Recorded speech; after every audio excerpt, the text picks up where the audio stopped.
ఆలోచించింది ఏంటంటే సైన్స్ ఈ భూములను కూడా అన్యాయక్రాంతం చేస్తున్నారు. ఆదివాసులు భూమి లేక కాదు కొట్లాడే, భూములు, ఆస్తులు, నిధులు, నిక్షేపాలన్నీ కూడా తరలిపోతున్నాయి, దోసుకుంటున్నారు, అన్యాయక్రాంతం చేస్తున్నారు.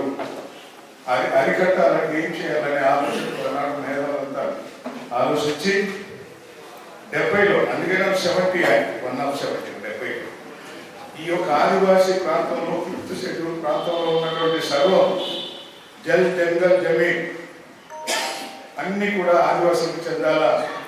గిరిజనేతరుల ఆస్తులు కూడా వాళ్ళ ఆస్తి వాళ్ళు అమ్ముకోవడానికి కూడా వీలేదు. వలసవాదులను తరిమి కొట్టాలా, వాళ్ళ భూములు కూడా ఆదివాసులకు అప్పచెప్పాలని కఠినమైన చట్టం తీసుకొచ్చి ఇందిరాగాంధీ ఆ రోజు ఎమర్జెన్సీలో నడిపించింది.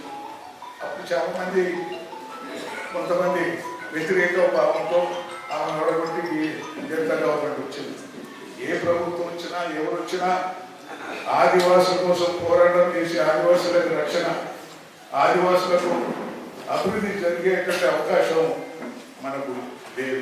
కారణం ఏంటంటే రాజ్యమైనది ఎవరు, పరిపాలించేది ఎవరు?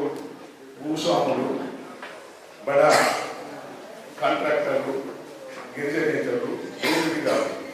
ఆ భూమిదారు రాజ్యంలో ఆదివాసులకు ఎక్కడ న్యాయం జరుగుతుంది? ఎక్కడ ఎందుకు జరుగుతుంది? ఆనాడు ఆదివాసులకు అడవిలో ఉండి మన అక్కడే ఉంచారు తప్ప కనీసం భూస్వాములకు దొరల ఇంట్లో కూర్చోవడానికి కూడా అవకాశం లేని స్థితిలో ఆనాడు ఉండే.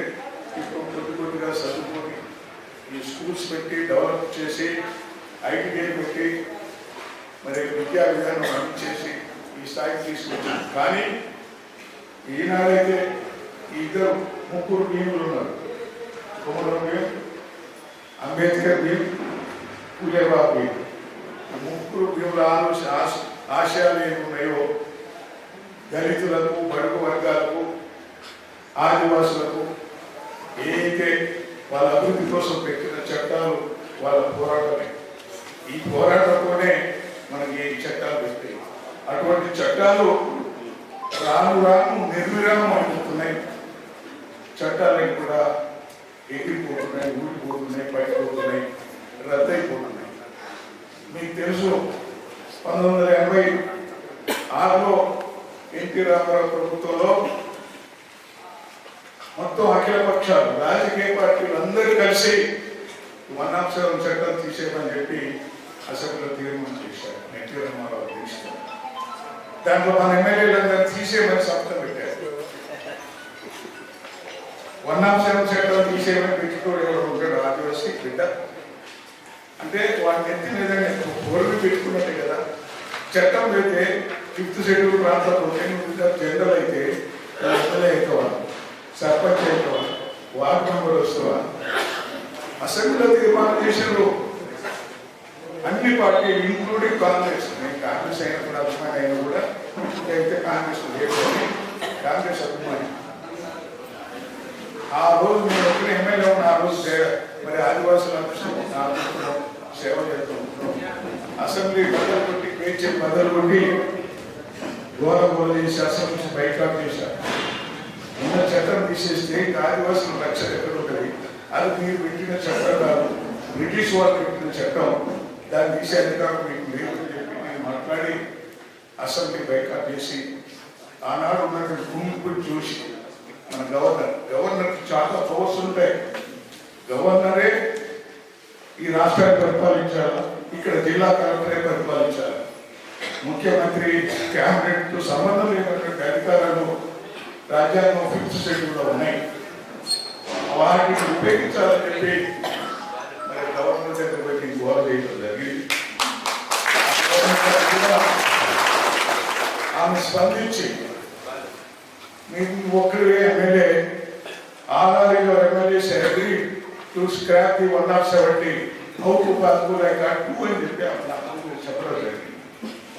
Madam you are empowered schedule according to so if you are not implemented we decide to 6th schedule.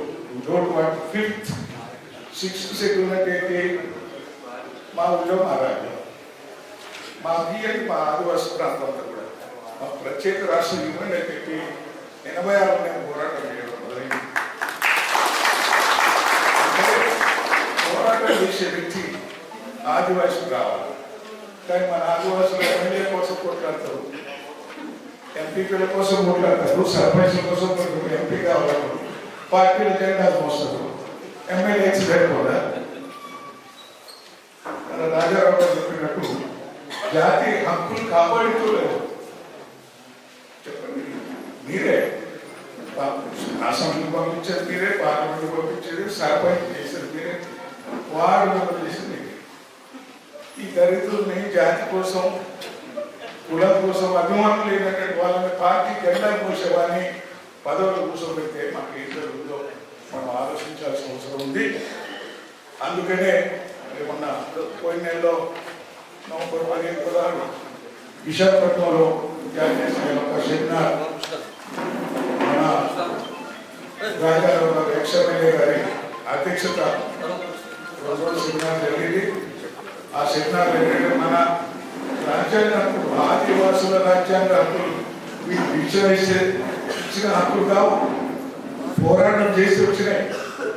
రాజ్యాధికారం కోసం కొట్లాడితే ఈ హక్కులు కల్పించారు. ఆ రోజు రాజ్యాధికారం కావాలనుకుంటున్నారు, కానీ రాజ్యాధికారం ఇవ్వకుండా మీకు అంతకంటే మెయిన్ చట్టాలు ఇస్తామని చెప్పి జంగల్ జమీన్ అంతా మీరే దున్నుకోండి మీరే అంటే ఇప్పుడు ఏమున్నది?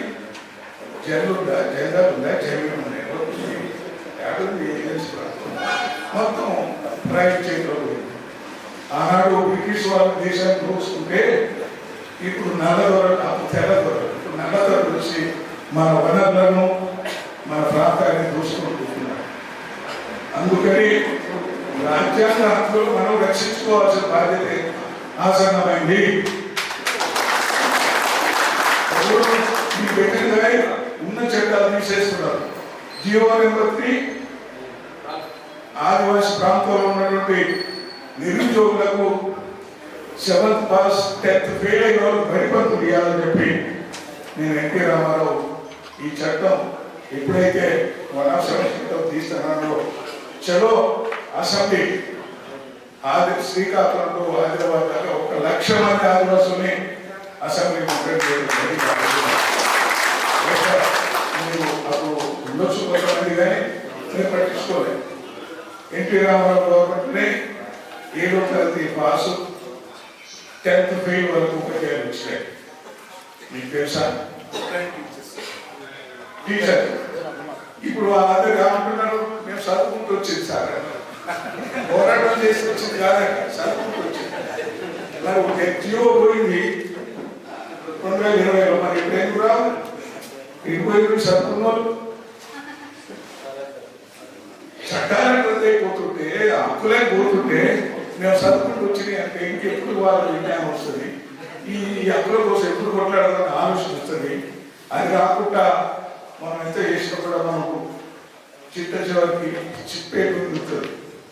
లేకపోతే మళ్ళీ అడవిలో పోయి ఆకులు అల్లం తిట్టుకుంటా గోషుగా పెట్టుకొని మనం ఎక్కడ పోయిన